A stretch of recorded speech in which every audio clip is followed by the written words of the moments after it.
اور وہ وقت یاد کرنے کے قابل ہے جب تمہارے پروردگار نے فرشتوں سے فرمایا کہ میں زمین میں اپنا نائب بنانے والا ہوں۔ انہوں نے کہا کیا تو اس میں ایسے شخص کو نائب بنانا چاہتا ہے جو خرابیاں کرے اور کچھ تو خون کرتا پھرے؟ اور ہم تیری تعریف کے ساتھ تسبیح و تقدیس کرتے رہتے ہیں۔ فرمایا میں وہ باتیں جانتا ہوں جو تم نہیں جانتے۔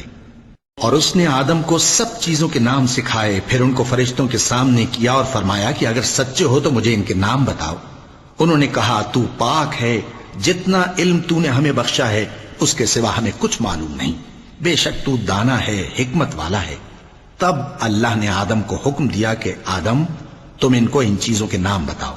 سو جب انہوں نے ان کو ان کے نام بتائے تو فرشتوں سے فرمایا کیا میں نے تم سے نہیں کہا تھا کہ میں آسمانوں اور زمین کی سب پوشیدہ باتیں جانتا ہوں، اور جو تم ظاہر کرتے ہو اور جو پوشیدہ کرتے ہو سب مجھ کو معلوم ہے۔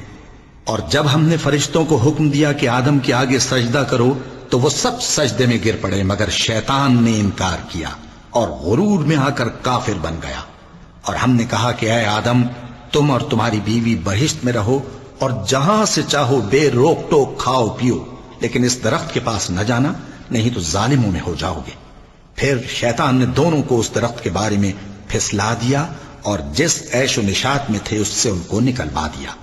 تب ہم نے حکم دیا کہ بہشت بری سے چلے جاؤ، تم ایک دوسرے کے دشمن ہو، اور تمہارے لیے زمین میں ایک وقت تک ٹھکانہ اور معاش مقرر کر دیا گیا ہے۔ پھر آدم نے اپنے پروردگار سے کچھ کلمات سیکھے اور معافی مانگی تو اس نے ان کا قصور معاف کر دیا۔